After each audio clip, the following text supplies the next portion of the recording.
அனைவருக்கும் வணக்கம். ஸ்ரீ வியாசர் ஜோதிடம் தங்கள் அனைவரையும் அன்புடன் வரவேற்கிறது. நண்பர்களே, நாம இந்த வீடியோல ஒரு ஜாதகத்திற்கான பலனை கேபி முறையில் பார்க்க இருக்கிறோம். இந்த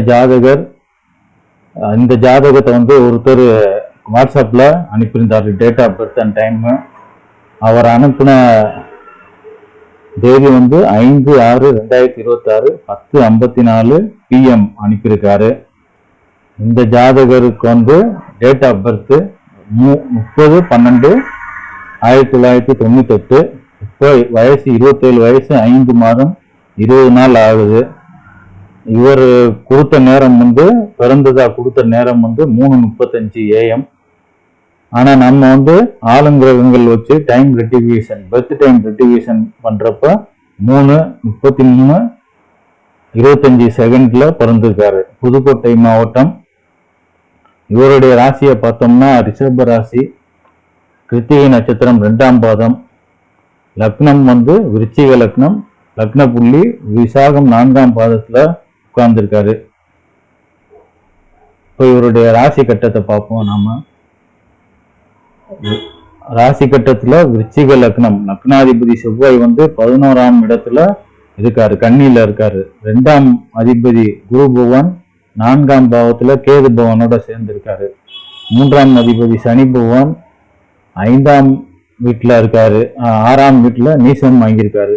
4ஆம் அதிபதியும் சனி பகவான் ஆகி அவரே திரும்பியும் நீசம், சனி மேசத்துல நீசம், 6ஆம் இடத்துல நீசம். 5ஆம் அதிபதி குரு பகவான் 4ஆம் இடத்துல கேது பகவானோட சேர்ந்து இருக்காரு. 6ஆம் அதிபதி செவ்வாய் 11ல பகை பெற்று புதன் வீட்டுல இருக்காரு, கன்னியில. 7ஆம் அதிபதி சுக்கிர பகவான் 2ஆம் பாவத்துல இருக்காரு. அதாவது 10ஆம் அதிபதி சூரியனோட சேர்ந்து 2ல இருக்காரு. 8ஆம் அதிபதி புத பகவான் அவரே 11ஆம் அதிபதி ஆகி லக்னத்துல இருக்காரு. 9ஆம் அதிபதி சந்திர பகவான் 7ல இருக்காரு, உச்சம் வாங்கியிருக்காரு. 10ஆம் அதிபதி சூரியன் இங்க சுக்கிரனோட இருக்காரு. இப்ப இந்த ராசி கட்டத்தின் படி பார்த்தாலுமே இப்ப 8ஆம் அதிபதி லக்னம்ங்கிறப்ப நம்ம 8ஆம் அதிபதி லக்னத்துல இருந்தாரு. இவருக்கு ஏதாவது ஒரு கவலை, தன் ஆயுளை பற்றி கவலை, இல்ல உடல் நலம் குறித்த கவலை, நோய் பற்றிய கவலை எல்லாம் இருக்கும். இப்ப இவருடைய ஜாதகத்தை நாம கேபி முறையில் எப்படி இருக்குன்னு பார்ப்போம்.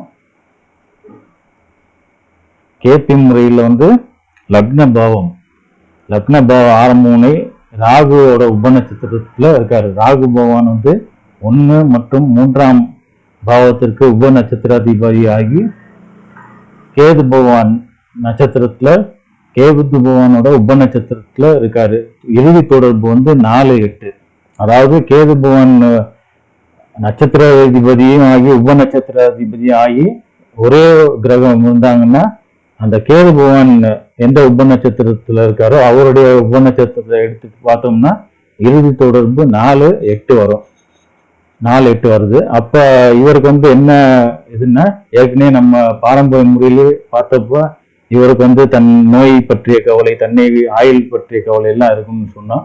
அதே மாதிரி இங்க பாத்தீங்கன்னா இவருக்கு தன் உடல்நிலை குறித்த கவலை, தன் தாயாரை குறித்த கவலை, தன்னுடைய ஆயுள் பற்றிய கவலை, அப்புறம் தன்னுடைய சுகம் குறித்த கவலை, தன்னுடைய சொத்துக்கள் குறித்த கவலை, இதெல்லாம் இருக்கும். வீட்டை பற்றின கவலை, அப்புறம் அமானிய சக்திகள் மூலமா இடையூறுகள். அதாவது இவருக்கு ஏதாவது இவர் நினைப்பாரு தனக்கு யாரும் முன்னோர்கள் சாபம் இருக்கா அப்படின்னு நினைக்கும் நபராக இருப்பாரு. அதை நினைச்சு கவலைப்படுற நபராகவும் இருப்பாரு. இப்ப 2ஆம் பாவ ஆரம்ப முனைக்கு உபநட்சத்திரமா சுக்கிர பகவான் வர்றாரு. அவர் சூரியனோட நட்சத்திரத்துல, செவ்வாயோட உபநட்சத்திரத்துல இருந்து இறுதி தொடர்பு பார்த்தோம்னா 3, 7, 9, 11. இப்ப சுக்கிர பகவானே 2, 10, 12ங்கிறப்ப இவருக்கு சொந்த தொழில் எல்லாம் பண்ணக்கூடாது. சொந்த தொழில், இவருடைய பொருளாதாரம் வருவாய் சொந்த தொழில் மூலமா இருக்காது. ஏன்னா 12ஆம் பாவம் வந்து அந்த தடுக்கும். சொந்த தொழில் பண்ணாலும் நஷ்டமாக்குற மாதிரி இருக்கிறதுனால இவர் சொந்த தொழில் வந்து பண்ண மாட்டாரு. ஆனா சூரிய பகவானோட நட்சத்திரத்திலையும் செவ்வாய் பகவானுடைய நட்சத்திரத்திலையும் இருக்கிறதுனால இவர் வந்து அரசியல் ரீதியான அந்த தொடர்பின் மூலம் வருவாய் ஈட்டுபவராக, அரசியல் சம்பந்தப்பட்ட மூலம் வருவாய் ஈட்டுபவராக இருப்பாரு. அதாவது ரொம்ப ஹார்டு ஒர்க்கெல்லாம் இல்லாம இவருக்கு வந்து கொஞ்சம் எளிமையான ஒர்க்கு, ஜாலியா இருக்கிற மாதிரி, அந்த ஈஸியா இருக்கணும், அந்த மாதிரி வேலை பார்க்கிறவரா இருப்பாரு. அரசு தொடர்பா இருந்தாலுமே அந்த மாதிரி வேலை பார்த்து ஈஸியா பொருளீட்டுவரா இருப்பாரு. ரொம்ப டாப் இதெல்லாம் சொல்ல முடியாது ஒரு வருவாயெல்லாம், ஆனா இருக்கும் ஒரு நல்லா கௌரவமா வெளியே சொல்லிக்கிற மாதிரி இருக்கும் இவருடைய வருவாய் வந்து.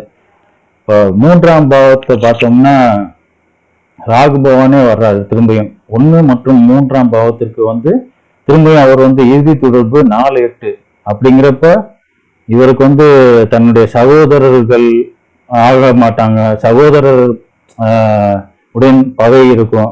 2வது காது சம்பந்தப்பட்ட கோளாறுகள் இருக்கும், இல்ல குடல்ல வந்து குடல் திசுக்கள்ல ப்ராப்ளம், அலர்ஜி, நுரையீரல் சம்பந்தப்பட்ட ப்ராப்ளமா இருக்கும். அந்த தொல்லைகள் இவருக்கு வந்து இருக்கும். இப்ப 4ஆம் பாவத்து அதிபதியா புதன் பகவான் வந்து உப நட்சத்திராதிபதியா வந்து இறுதி தொடர்பு 1-3 வர்றதுனால இவர் வந்து பிறந்த ஊர்ல இருக்க வாய்ப்பு இல்லை, பிறந்த இடம் விட்டு வெளியேறி இருப்பாரு. தன்னுடைய தாயாரை விட்டும் பிரிஞ்சு இருப்பாரு. ஏன்னா 4ஆம் பாவத்துக்கு 12ஆம் பாவத்துக்கு அதிபதி 3ஆம் பாவம் வர்றதுனால அதனால தாயார் விட்டு பிரிஞ்சிருப்பாரு. தாயார் வந்து காலமாகி இருக்க வாய்ப்பு உண்டு. ஏன்னா 4-8 தொடர்பு கொள்றதுனால தாயார் வந்து காலமாயிருக்கும் இருப்பாங்க. 5ஆம் பாவத்துக்கு சனி பகவான் வந்து 5 மற்றும் 11ஆம் பாவத்திற்கு உப நட்சத்திர அதிபதியாகி அவர் வந்து சுக்கிர பகவானோட உப நட்சத்திரத்துல உட்காந்துட்டு 2, 10, 12 இறுதி தொடர்பு வர்றதுனால இவருக்கு வந்து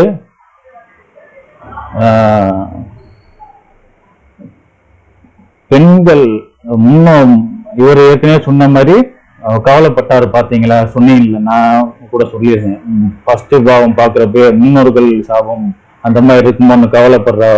அதே மாதிரி இவருக்கு வந்து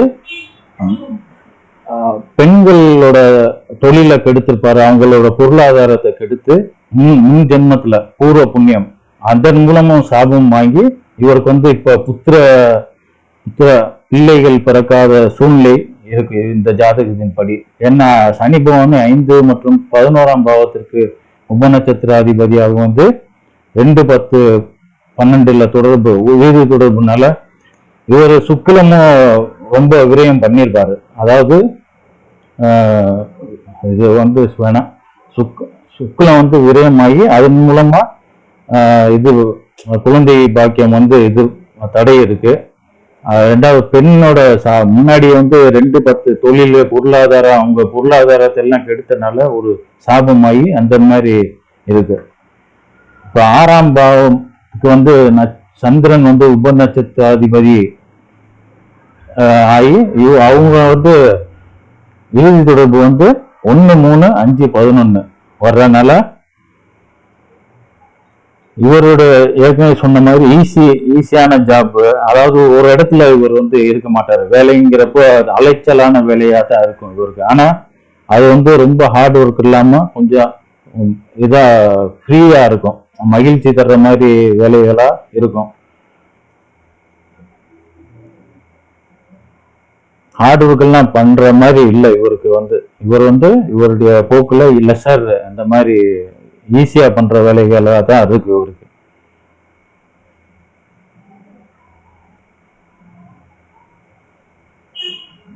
ஏழாம் பாவத்துக்கு உப நட்சத்திராதிபதி குரு பகவான் வந்து 7ஆம் பாவத்திற்கு உப நட்சத்திரமாகி அவர் சுக்கிர பகவானோட 2, 10, 12 உப நட்சத்திரத்துல உட்காந்துட்டு திரும்பியும் இறுதி தொடர்பா 2, 10, 12ங்கிறப்ப உங்களுக்கு வந்து 2ஆம் பாவம் வந்து என்ன பண்ணும்னா 7ஆம் பாவத்துக்கு 8ஆம் பாவமா 2ஆம் பாவம் வர்றதுனால 7 வந்து இது பண்ணுவாரு. மேரேஜ் வந்து ஃபர்ஸ்ட் மேரேஜ் வந்து இவருக்கு வந்து நீடிக்காது. 2, 10, 12ங்கிறப்ப முதல் மேரேஜ் வந்து கட் ஆயிரும், இதாயிரும், நீடிக்காது. அதன் மூலம் குழந்தையும் இல்லை இவருக்கு வந்து. இவருடைய ஜாதகத்தின்படி குழந்தை வந்து இல்லை. 8ஆம் மேரேஜ் 2வது வியாபாரம்லாம் பண்ணா நஷ்டம் ஆகிரும். ஏற்கனவே இவர் நான் சொன்ன மாதிரி அரசு ரீதியான இதுதான் இவருக்கு வருவாய். அந்த மூலமா தான் வருவாய் இருக்கு.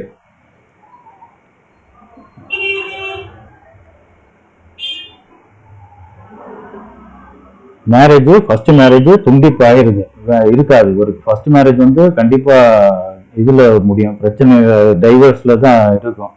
அந்த மாதிரி தான் இருக்கு. 8ஆம் பாவத்திற்கு உப நட்சத்திரம் புத பகவான் 4 மற்றும் 8ஆம் பாவத்திற்கு உப நட்சத்திரம் மாதிரி அவரு ராகு பகவானோட உப நட்சத்திரத்துல உட்காந்துட்டு இறுதி தொடர்பு பாத்தீங்கன்னா 1, 3 வருது. அப்ப இவருடைய ஆயுள் வந்து, அதாவது ஆயுளை பத்தி எல்லாம் இவர் திடீர்னு மரணம்னு சொல்லுவாங்கல்ல, பேசிட்டே இருந்தாரு டக்குன்னு இதாயிட்டாரு அப்படின்னு, அந்த மாதிரி இதுதான் காட்டுது. நரம்பு சம்பந்தப்பட்ட கோளாறும் இவருக்கு வந்து இருக்கும். அதாவது அது வந்து ரொம்ப பாதிப்பு, வெளியே பாதிப்பு காட்டாம திடீர்னு இதாகிற மாதிரி, மரணம் வந்து டக்குன்னு போற மாதிரி தான் இருக்கு இவருக்கு வந்து. ஆயுள் பொறுத்தவரை கஷ்டப்பட்டுலாம் ரொம்ப இது இருக்காது, டக்குன்னு இதாகிற மாதிரி இருக்கும். அப்புறம் சொத்து தகராறும் இருக்கும். சொத்து தகராறு அதன் மூலம், அது வந்து பேச்சுவார்த்தையின் மூலம், அதாவது முன்னோர்களோட சொத்து வந்து அதுல தகராறு இருக்கும். அந்த தகராறுல பேச்சுவார்த்தையின் மூலம் ஒரு சிறு பேச்சுவார்த்தையிலே முடிஞ்சிடாது, நல்ல ஒரு பாதி அளவுக்கு கிடைக்கும், சம பங்கு. ஏன்னா 9ஆம் பாவத்துக்கு உப நட்சத்திராதிபதி செவ்வாய் வந்து அவரு 7 மற்றும் 9 தொடர்பு கொள்றதுனால, வெறும் 9 மட்டும் தொடர்பு கொண்டிருந்தா கிடைக்கிறதுக்கு வாய்ப்பு இல்லை. ஆனா 7ஆம் பாவத்தையும் தொடர்பு கொள்றதுனால அதுல ஒரு சம பங்கு கிடைக்கும். ஏன்னா லக்னத்துக்கு 7ஆம் பாவம் சமம், அந்த ரீதியை பார்க்கும்போது சம பங்கு இவருக்கு வந்து கிடைக்கும் சொத்து இதுல. ஏற்கனவே 4ஆம் பாவத்துக்கு உப நட்சத்திர அதிபதி புதன் 4, 8 தொடர்பு நிச்சயமா சொத்து சகோதரனோட இருக்கும். ஏன்னா 3ஆம் அதிபதி 4, 8 காட்டுறதுனால சகோதரனோட ஒரு இது சொத்து இது இருக்கும். இப்ப ஏஜ் வந்து 27 தான் இருந்தாலுமே அந்த தசாபுக்திகள் வரும்போது, இப்ப ராகு தசை நடக்குது.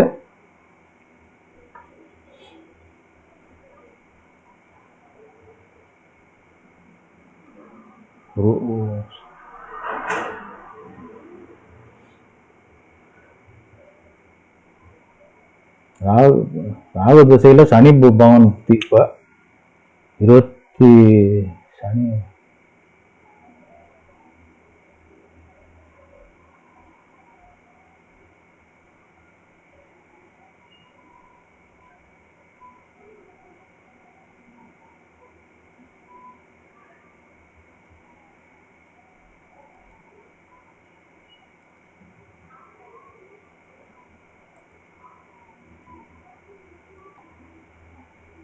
அதாவது ராகு திசையில செவ்வாய் புக்தியில இவருக்கு வந்து அந்த சொத்து சம பங்கு கிடைக்கும்.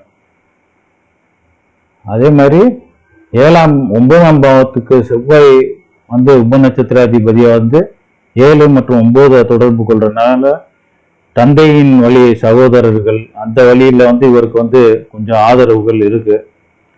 அதே மாதிரி இளைய மனைவி தான், முதல் மேரேஜ் இல்ல இவருக்கு. 7ஆம் பாவம் வந்து 2, 10, 12னால முதல் மேரேஜ் வந்து இதாயிடும். செகண்ட் மேரேஜ் மூலம் இளைய மனைவி மூலம் கொஞ்சம் அன்பு ஆதரவுகள் அந்த மாதிரி இருக்கு. அப்புறம் 10ஆம் பாவத்துக்கு உப நட்சத்திராதிபதி சுக்கிர பகவான் வந்து இருக்கிறதுனால 3, 7, 9, 11 தொடர்பு கொள்றாரு. அதன் மூலமா அது ஏற்கனவே பொருளாதாரம் சொல்றப்பே வந்துருச்சு. கவர்மெண்ட் ஆதாயம், அந்த ரீதி ஆதாயம், அரசியல்வாதிகள் மூலம் வருமா ஆதாயம், அந்த மாதிரி தான் காட்டுது இவருக்கு. அதனால அரசு சம்பந்தப்பட்ட துறையில இருக்க வாய்ப்புண்டு. அதே மாதிரி வேலை வந்து ஒரு இடத்துல இருந்து இன்னொரு இடத்துக்கு போற மாதிரி வேலை தான், மூமெண்ட் இருக்கும். இவருடைய வேலை வந்து ஒரு இடத்துல இருக்காது, ஆடு கொஞ்சம் கொஞ்சம் மாறி மாறி போற மாதிரி தான் இருக்கு. வேலையை மாத்துறாரோ இல்லையோ, ஆனா ஒரே இடத்துல இருக்க மாட்டாரு.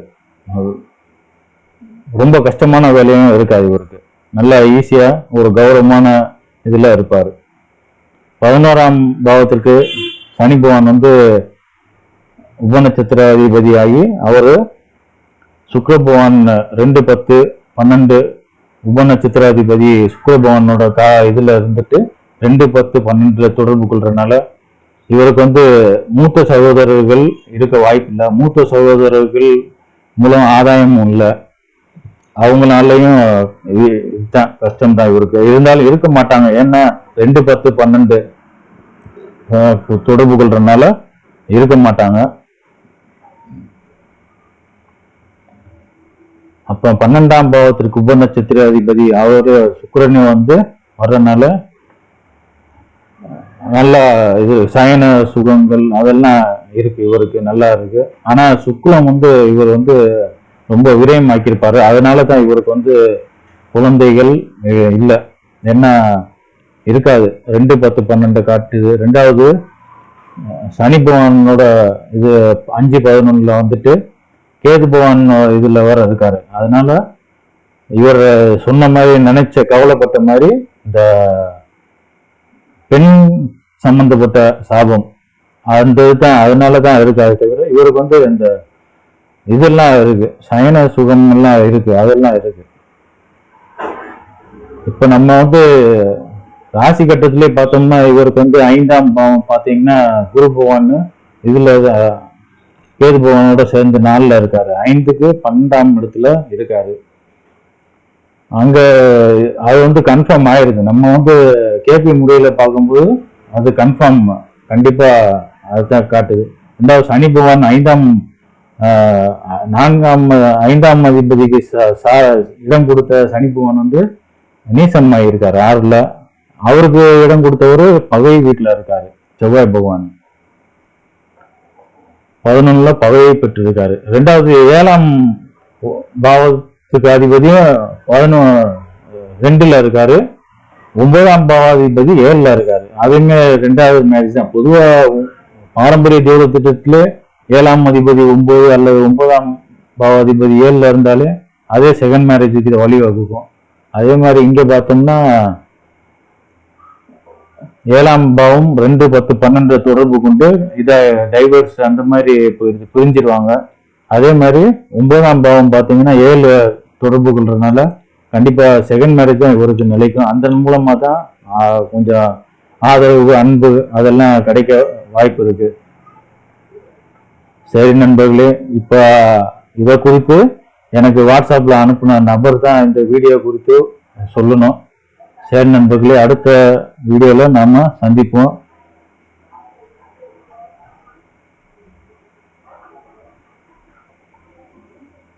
நன்றி, வணக்கம் நண்பர்களே. அடுத்த காணொளியில் நாம் சந்திப்போம்.